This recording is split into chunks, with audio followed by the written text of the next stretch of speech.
Hello, I'm delighted to have with me today Ian Pask, General Manager of London Marriott Hotel, Grosvenor Square. Ian, I've got some questions I'm going to be asking you, and I'd like to start with what made you decide to work in the hospitality sector? Hi, Alison.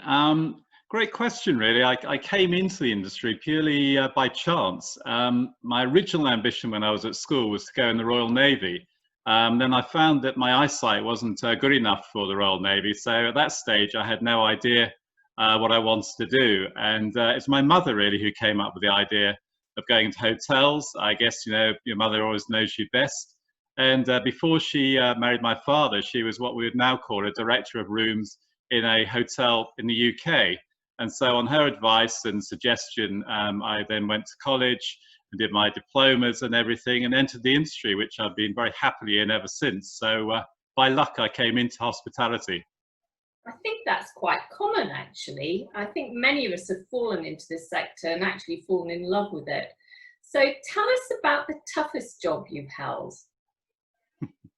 Well, pre 2020, there was one. I guess most of us would say now the current role today is very, very challenging and very tough. However, if I think back, probably back in the 80s, I was out in the Middle East and I was F&B director in a big 5-star hotel out there.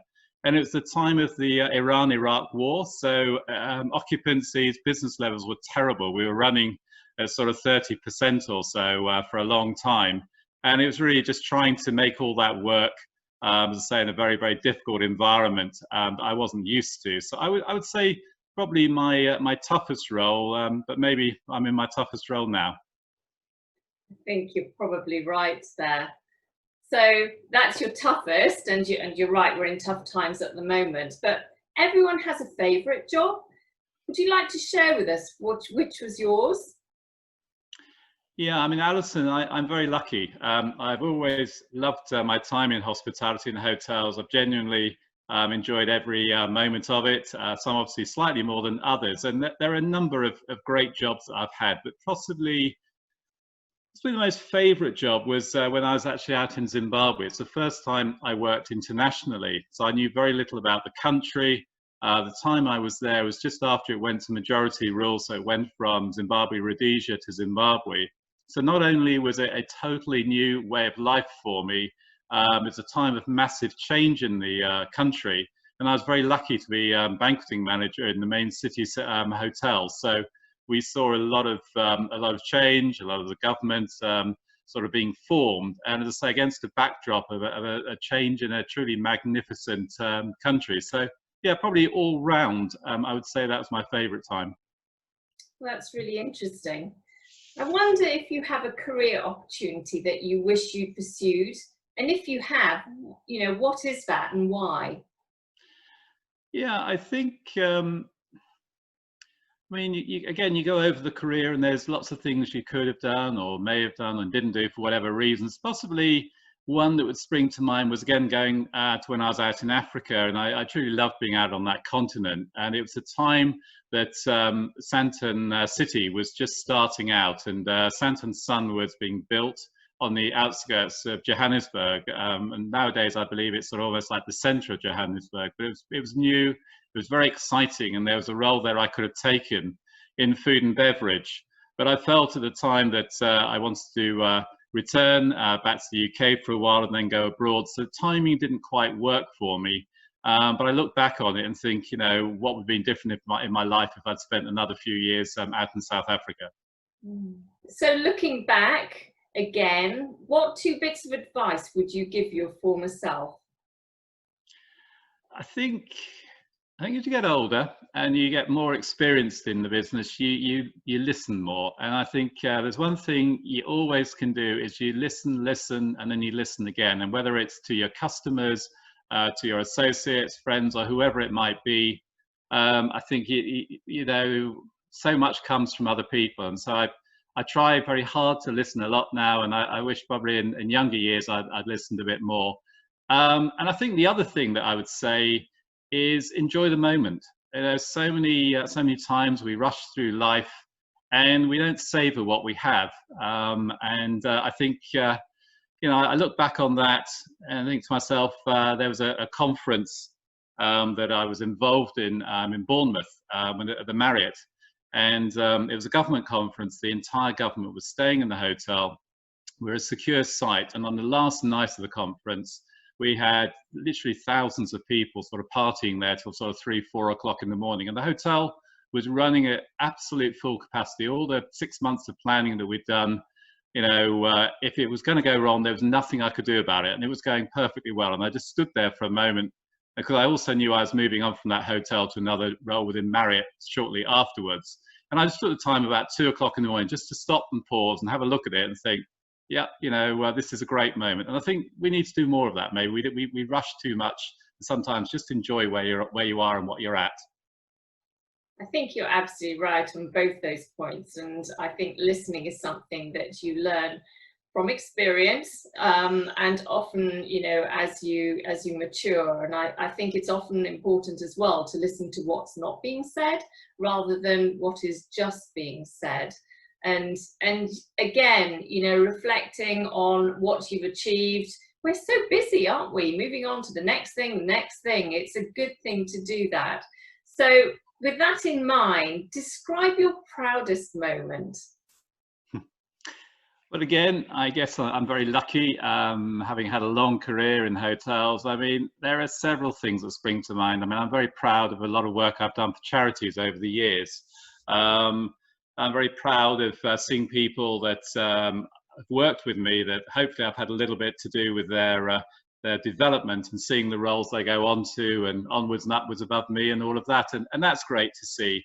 But possibly, as I say, going back to what I said about enjoy the moment, maybe the Bournemouth conference with the government, because it was massive. And for a week, the hotel's totally transformed from a sort of a seaside sort of resort type hotel to the center of everything. And you know, you see everything going around. And the proud bit, I think, is the planning that you've done with your team, you know, because if it goes wrong, there is nothing you can do. But if it goes right and you see hundreds of people there that only were there for 5 days working on that, it's a great feeling of achievement. So I think possibly out of a lot of things I'm very, very proud of, I always remember that one. Rightly so, by the sounds of it. Now, clearly we're in very difficult times at the moment and our sector's been hit very, very badly. And I wonder whether you're willing to share with us what your wishes for the hospitality sector are for the next 12 months.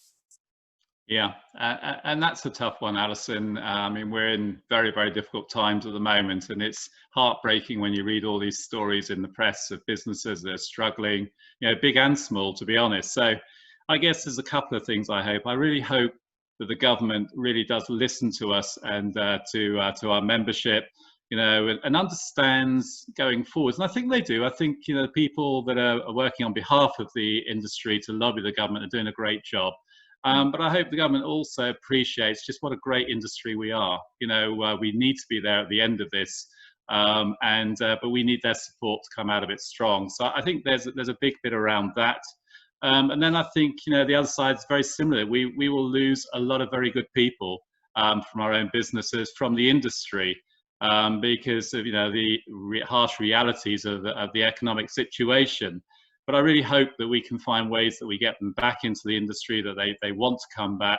And, you know, and as we evolve, and we'll all be doing things very differently, as we evolve, we have room for these people and we bring them through and you know, we rebuild together. It's going to be a very tough 12 months, but I do hope we can do that. I agree completely.